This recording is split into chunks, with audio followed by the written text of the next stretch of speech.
Hi guys, welcome to my channel ethical हर्ष।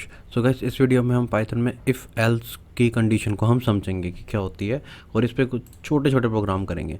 तो guys, सबसे पहले हम समझते हैं इसका सिंटैक्स। तो इसका सिंटैक्स होता है इफ़, उसके बाद एक कंडीशन होगी, कंडीशन वन, ठीक है, फिर कॉलन लगाते हैं और इसके नीचे हम इसके नीचे नहीं लिखते, यहाँ पे थोड़ा सा स्पेस छोड़ के यहाँ पे लिखते हैं और इसको हम कहते हैं इंडेंटेशन। तो पाइथन में इंडेंटेशन का ध्यान रखना होता है। क्या होता है गाइस, सी प्लस प्लस में हम ब्रैकेट से एक ब्लॉक बनाते हैं कि मान लो हमने कुछ भी एक कंडीशन लिखी, इफ़ की या कोई भी, तो हम ब्रैकेट असाइन कर देते हैं कि यहाँ से यहाँ तक ये एक ब्लॉक है। तो इस टाइप में इफ़ की जो भी होता है हम इंडेंटेशन करते हैं। अब पहले सबसे पहले इफ़ एल्स समझते हैं। इफ़ का मतलब ये है कि अगर ये कंडीशन ट्रू है, अगर ये कंडीशन क्या है, ट्रू, तो इसके नीचे जितने भी कोड मैंने लिखे हैं वो एग्जीक्यूट हो जाएंगे। तो भाई ये काम हो जाए कि अगर ऐसा है तो ये काम कर दो। एल्स, एल्स के बाद क्या होता है, अगर मैं ये दो कॉलन लगा दूँ, ये सिंटेक्स है, नहीं तो ये वाले काम हो जाए। सिंपल सा इतना कहना है कि अगर ये ट्रू है तो ठीक है, अगर ये नहीं है तो फिर एल्स यही होगा। और इसमें ये चीज़ है कि या तो इफ़ एग्जीक्यूट होगा तो एल्स नहीं होगा, और अगर इफ़ नहीं हुआ है एग्जीक्यूट तो एल्स होगा एग्जीक्यूट। तो इसमें सिर्फ यही फंडा है, बाकी हम प्रोग्राम करेंगे तो समझ में आएगा कि कैसे चल रहा है ये सब, ठीक है, क्योंकि आगे इफ़ एल्स ही बहुत मिलेंगे। ये तो बेसिक चीज़ें हैं। तो अब मान लो मैं क्या करता हूँ कि मैं इफ़ एल्स समझाने के लिए आपको पहले इंडेंटेशन चलो साथ में समझा दूंगा, ठीक है। अब करते हैं, जैसे मान लो मैंने एक वेरिएबल लेता हूँ, मैं लेता हूँ dog is there. Dog is there को मैं ले लेता हूँ ट्रू, और बूलियन डेटा टाइप हम पढ़ चुके हैं। मैंने एक वेरिएबल लिया, इसको मैंने क्या कर दिया, ट्रू। हमें पता है बूलियन डेटा टाइप या ट्रू होता है या फॉल्स होता है, मैंने इसको ट्रू कर दिया। अब मैं लिखता हूँ इफ़ डॉग इज़ देयर और कॉलन, ये इसका सिंटैक्स है। इसका मतलब ये है if dog is there, if dog is there मतलब इफ़ अगर डॉग वहाँ पे है, देन देखो अब मैंने एंटर प्रेस किया तो यहाँ पे इसके इफ़ के नीचे नहीं गया, ये कहाँ गया, ये कर्सर ये चला गया इससे थोड़ा सा स्पेस के बाद। तो गाइज़ ये इंडेंटेशन है। ये इंडेंटेशन ये डिसाइड करती है कि जो मेरा कोड इफ़ के नीचे यहाँ पे एग्जीक्यूट होगा, इसके अंदर है ये, मतलब कि ये सिंपली इतना एग्जीक्यूट करेगी इसके अंदर है। जैसे कि मान लो मैं कहता हूँ print if dog is there, print कर दो डॉग विल बाइट, ठीक है। इफ़ डॉग इज़ देयर, या फिर इसको कर दो बीवेयर, बीवेयर प्रिंट कर दो। अब गाइज हमें ये समझना है इंडेंटेशन का काम कि इफ़ अगर ऐसा ट्रू है तो क्या कर दो, तो इसके नीचे स्पेस, स्पेस के नीचे ये इंडेंटेशन है, फिर उसके बाद स्पेस छोड़ के उसके आगे ये जो भी हमारी स्टेटमेंट होगी वो एग्जीक्यूट होगी। इसका मतलब कि ये जो चीज़ है ये इसके नीचे है, मतलब अगर इफ़ एग्जीक्यूट होगा तो ये इसके साथ जुड़ी हुई है, ये ब्लॉक में है, ये इससे अलग नहीं है। अभी करके दिखाता हूँ मैं, और एग्जीक्यूट करूँगा तो आपको समझ आएगा। अब मैं एंटर करता हूँ और मैं फिर देखो, अब फिर से ये इंडेंटेशन यहाँ पे लग रही है। अब मैं इसको बैक करता हूँ और यहाँ लिखता हूँ एल्स, फिर मैं एंटर प्रेस करूँगा तो इंडेंट हो जाएगा अपने आप। यहाँ लिख देता हूँ प्रिंट और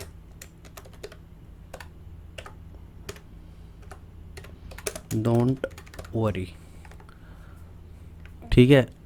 अब फिर मैं एंटर करता हूँ और यहाँ लिखता हूँ प्रिंट हेलो। अब गाइस, अब सबसे पहले अब हम समझते हैं एक बार प्रोग्राम को। डॉग इज़ देयर मैंने एक वेरिएबल बनाया, इसमें मैंने बूलियन डेटा टाइप कर दिया ट्रू। उसके बाद मैंने कंडीशन अपनी इफ़ एल्स कंडीशन से मैंने चेक किया कि इफ़ डॉग इज़ देयर, अगर डॉग वहाँ पे है, मतलब कि अगर ये चीज़ ट्रू है तो प्रिंट कर दो बीवेयर, कि भाई बीवेयर प्रिंट कर दो। एल्स प्रिंट कर दो डोंट वरी। तो उसके बाद प्रिंट हेलो। अब प्रिंट हेलो मैंने एल्स के नीचे नहीं लिखा, ये एल्स के नीचे नहीं लिखा, तो ये एल्स से बाहर है, ये इस लूप से, लूप कह रहा हूँ सॉरी, इस कंडीशन से ये बाहर है ये चीज़, प्रिंट हेलो। अब हम इसको एक बार एग्जीक्यूट करते हैं। अब मैं इसको एग्जीक्यूट करूँगा तो आप देखोगे कि दो चीज़ें प्रिंट हो रही है, एक तो बीवेयर और एक हेलो। तो इसका मतलब क्या है कि उसने मैंने डॉग इज़ देयर की वैल्यू कर दी true. If dog is there मतलब dog is there, dog is there क्या है, डॉग इज़ देयर ट्रू है, तो हाँ बिल्कुल डॉग वहाँ पे है, तो प्रिंट कर दो बीवेयर, प्रिंट हो गया बीवेयर, क्योंकि इफ़ के नीचे ये है। अब इफ़ और एल्स में से मैंने कहा है एक चीज़ एग्जीक्यूट होगी, तो इफ़ अगर एग्जीक्यूट हो गई तो एल्स पे वो नहीं आएगा, वो कहाँ पे चला जाएगा, वो एल्स वाला पार्ट को पूरे काट देगा, मतलब एल्स वाले को काट दिया तो इसके साथ जो इसका ब्लॉक है, जो इसके साथ एग्जीक्यूट होने वाली चीज़ है, वो दोनों कट गई, और क्या बचा फिर, प्रिंट हेलो, क्योंकि ये एल्स के अंदर नहीं आ रहा है, ये एल्स से बाहर है। अगर एल्स के अंदर आना होता तो मैं इसको टैब करता और इस लाइन के नीचे लेके आता, तो ये एल्स के अंदर आ जाता, तो अभी ये एल्स के अंदर नहीं है, इसलिए हेलो आपका हमेशा प्रिंट होगा। कैसे, अगर मान लो मैं इसको कर दूँ फॉल्स, अब सबसे पहले वो चेक प्रोग्राम एग्जीक्यूट होगा, तो हमें पता है डॉग इज़ देयर के अंदर फॉल्स आ जाएगा। अब वो चेक करेगा if dog is there true है, नहीं ट्रू तो है ही नहीं, क्योंकि ये तो फॉल्स है, हो गया। अब if dog is there no false, dog वहाँ पे नहीं है, देन फिर ये वाली इसके इस कंडीशन के अंदर नहीं जाएगा, वो कहाँ आ जाएगा, एल्स प्रिंट डोंट वरी, और प्रिंट हेलो तो हमेशा प्रिंट होगा। हम करके देखते हैं। अब मैं करूँगा एग्जीक्यूट करूँगा तो आप देख रहे हो कि वो डोंट वरी प्रिंट हो रहा है और हेलो प्रिंट हो रहा है। तो ये तो एक सिंपल सा प्रोग्राम था। अब हम क्या करते हैं, एक और प्रोग्राम करते हैं, वो बताएगा कि नंबर ओड है या नहीं है या इवन है। ठीक है, तो हमें इसमें छोटा सा लॉजिक लगाना है। वो कैसे, जैसे मान लो मैं एक नंबर ले लेता हूँ यूज़र से, एंड इनपुट, मैंने एक नंबर ले लिया यूज़र से, ठीक है, कि तुम भी यूज़र तू नंबर दे। और अब लॉजिक क्या लगेगा, लॉजिक सिर्फ इतना होगा गाइस कि अगर कोई भी नंबर, जो हमारे पास नंबर आता है XYZ, मान लो कि मेरे पास नंबर है 7, अगर मैं इसको 2 से डिवाइड करूं, और अगर इसका मोड मतलब कि इसका रिमाइंडर, जैसे कि मैं 7 को अगर मैं 2 से डिवाइड करता हूं तो 3 पे डिवाइड होगा, ये कम्प्लीटली डिविजिबल की बात कर रहा हूँ मैं, ठीक है, कम्प्लीटली डिविजिबल नहीं होगा, यहाँ पे बचेगा 1, रिमाइंडर 1 आ गया। लेकिन अगर मैं 6 से डिवाइड करूँ 2 को, तो 2 3 पे ये कम्प्लीटली डिवाइड हो जाएगा, और ये क्या आ जाएगा, 0 के इक्वल, मतलब इसका रिमाइंडर जो है वो 0 आ जाएगा। अगर मैं किसी भी जो नंबर हमें मिला है, मैं उसको 2 से डिवाइड करूं और उसका मॉडुलस क्या है, उसका रिमाइंडर अगर चेक करो कि 0 के बराबर आता है, तो वो इवन हो जाएगा, नहीं तो वो ओड हो जाएगा। इतना सा इसका एक छोटा सा लॉजिक है। ये इस लॉजिक को हम इस पे प्रोग्राम में इम्प्लीमेंट करते हैं। इफ़ अगर n, जो नंबर लिया है n, किससे, जो इनपुट हमने किससे लिया, यूज़र से, यूज़र कोई भी सामने वाला जो यूज़र इनपुट कर रहा हो। इफ़ n मोड 2, अगर n को हम डिवाइड करें 2 से, इक्वल डबल इक्वल टू 0, और n को डिवाइड किया 2 से, और मोड कह रहा है रिमाइंडर, कोई भी नंबर उसको हमने 2 से डिवाइड किया और उसका रिमाइंडर अगर 0 के इक्वल आता है, यहाँ पे हमने लगाया कॉलन, अगर ऐसा है तो प्रिंट क्या कर दो, number is even, number even है।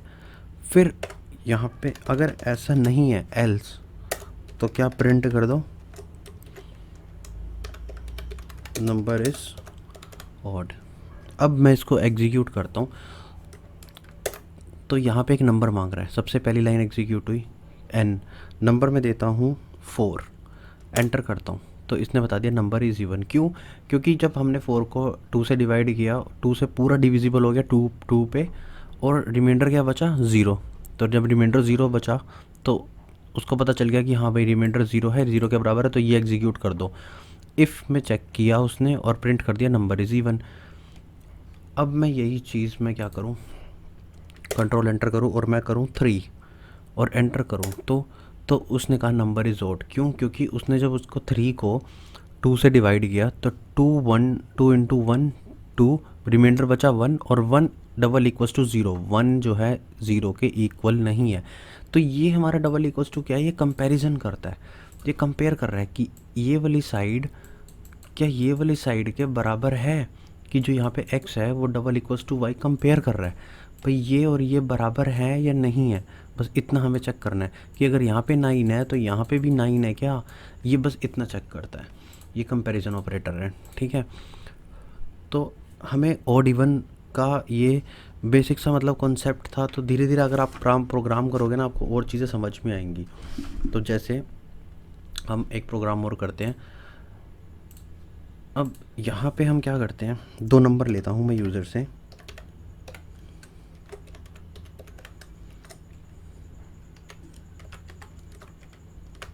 मैंने 2 नंबर लिए यूज़र से, एक्स और वाई के अंदर उन नंबर को मैंने डाल दिया और दोनों इंटीजर टाइप है।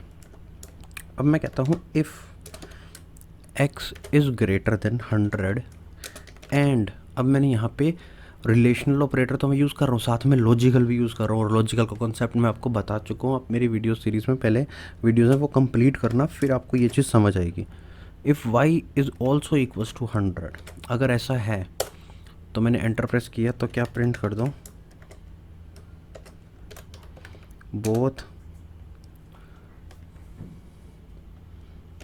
बोथ आर ग्रेटर, ठीक है।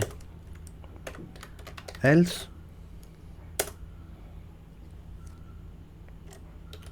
Print no they are not greater than 100, ठीक है। छोटा सा प्रोग्राम है, अब आपको समझ तो आएगी होगा थोड़ा थोड़ा। 2 नंबर मैंने लिए यूज़र से, इनपुट करवाए और चेक किया if x is greater than 100 and y is also greater than 100, मतलब दोनों कंडीशन ट्रू होनी चाहिए, क्योंकि एंड ऑपरेटर है बीच में, लॉजिकल लगा है। तो x भी अगर 100 से बड़ा है और y भी बड़ा है तो ये प्रिंट होगा कि बोथ आर ग्रेटर। नहीं तो अगर ये f नहीं चला तो एल्स वाला सीधा का सीधा प्रिंट हो जाएगा। करके देखते हैं हम एग्जीक्यूट। मैंने यहाँ पे किया, पहले तो मैंने किया सीधा 101, x 101 और y भी मैंने डाला 102। अब क्या प्रिंट हो गया, बोथ आर ग्रेटर। अगर मैं ये करता 101 और एक करता 99 तो एल्स वाला पार्ट एग्जीक्यूट हुआ। अब गाइस हम पहले एल्स वाला समझे, तो एल्स वाले में ये है कि मैंने x तो 101 ले लिया, y ले लिया 99, तो गाइस इसमें आ गया 100। तो इस सबसे पहले इफ़ कंडीशन स्टार्ट हुई, इसमें आया x इज़ ग्रेटर देन 100, बिल्कुल x तो 100 से ग्रेटर है 101, एंड और y भी क्या ग्रेटर है 100 से, नहीं। तो जैसे ही एक कंडीशन फॉल्स हो गई तो ये पूरी कंडीशन फॉल्स हो गई, तो ये पूरा कट गया यहाँ से। फिर क्या है बच गया, जब इफ़ एग्जीक्यूट नहीं हुआ तो एल्स तो एग्जीक्यूट 100% एल्स एग्जीक्यूट होगा। तो लॉजिकल ऑपरेटर मैं आपको समझा चुका हूँ, उसी से आपको कॉन्सेप्ट थोड़ा और क्लियर होगा। जैसे कि मैं यहाँ पे क्या, मैं 100 दोनों की वैल्यू अगर मैं 100 डालूँ तो भी ये एग्जीक्यूट नहीं होगा, क्योंकि गाइस मैंने यहाँ पे ग्रेटर लिखा है। क्या 100 ग्रेटर है 100 से, नहीं। 100 तो 100 के इक्वल है, ग्रेटर तो नहीं है ना, तो इसलिए ये चीज़ फॉल्स हो गई और एल्स वाला पार्ट एग्जीक्यूट हो गया। तो कोई भी एक पार्ट एग्जीक्यूट होगा। तो जैसे कि हम एक और प्रोग्राम करते हैं। अब यहाँ पे मैं लिखता हूँ एक यूज़र से एक वैल्यू फिर से लेते हैं, इंट इनपुट, इंटीजर इनपुट लिया मैंने यूज़र से। अब मैं यहाँ लिखता हूँ if x equals double equals to 99, अगर ऐसा है तो प्रिंट हो जाए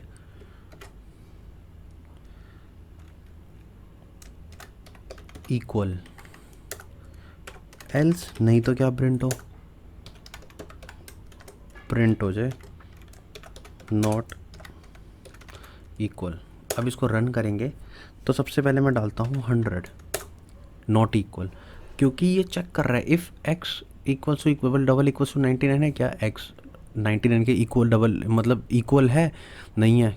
तो फिर सीधा कहाँ आ गया, एल्स पे। एल्स पे आते ही इसने क्या प्रिंट कर दिया, प्रिंट नॉट इक्वल, क्योंकि एल्स के नीचे ये वाला ब्लॉक है, ये वाली हमारी स्टेटमेंट है।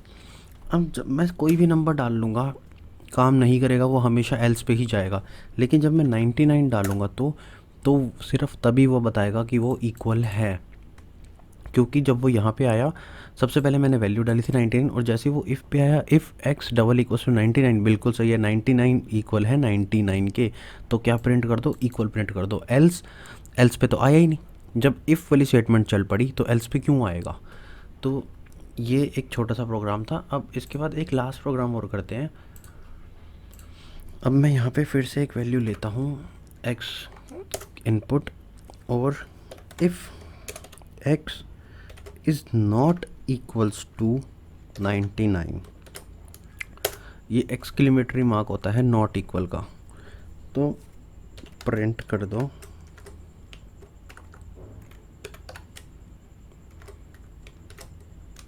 नॉट इक्वल, और एल्स का वही कि प्रिंट कर दो इक्वल। बस मैंने ऊपर वाला प्रोग्राम को थोड़ा चेंज कर दिया, नॉट इक्वल कर दिया। अब मान लो मैं करता हूँ 100, तो नॉट इक्वल, बात वही है कि पहले यहाँ पे आया तो चेक किया कि if x is not equal to 99, जो x है 100 वो 99 के इक्वल नहीं है, तो नहीं है, बिल्कुल सही बात है, ट्रू। ये तो 100 99 के इक्वल नहीं है, तो प्रिंट कर दो नॉट इक्वल, तो नॉट इक्वल ही तो कर दिया, एल्स तो एग्जीक्यूट होगा नहीं क्योंकि इफ़ हो गया। सेम यही मैं कहूँ 99, तो वो कह रहा है इक्वल। अब ये हमें समझना है, इफ़ x, जो x हमने लिया है यहाँ पे x 99, क्या वो नॉट इक्वल्स टू 99 ऐसा है कि 99 99 के इक्वल नहीं है? बिल्कुल गलत बात है भाई, 99 तो 99 के इक्वल है, दोनों ये इक्वल है। तो अगर ऐसा है, ऐसा तो है नहीं, तो ये फॉल्स होगी, तो ये वाली एग्जीक्यूट नहीं होगी, तो फिर कौन सी बच गई? एल्स। तो एल्स सीधी की सीधी ऐसे ही ऐसे एग्जीक्यूट हो जाएगी और इक्वल यहाँ पे प्रिंट हो जाएगा। तो कहीं अभी तो बेसिक कॉन्सेप्ट था, धीरे धीरे आपको और चीज़ें आगे समझ आने लग जाएंगी, क्योंकि हम अब एल्स इफ़ भी करेंगे साथ में, तो साथ साथ प्रोग्राम करेंगे तो और आपको अच्छे चीज़ें समझ आएगी। और अगर आपका कोई डाउट हो तो आप कमेंट सेक्शन में मुझसे पूछ सकते हो। Thanks for watching my video. Please subscribe my channel for more videos and press bell icon button for new notifications.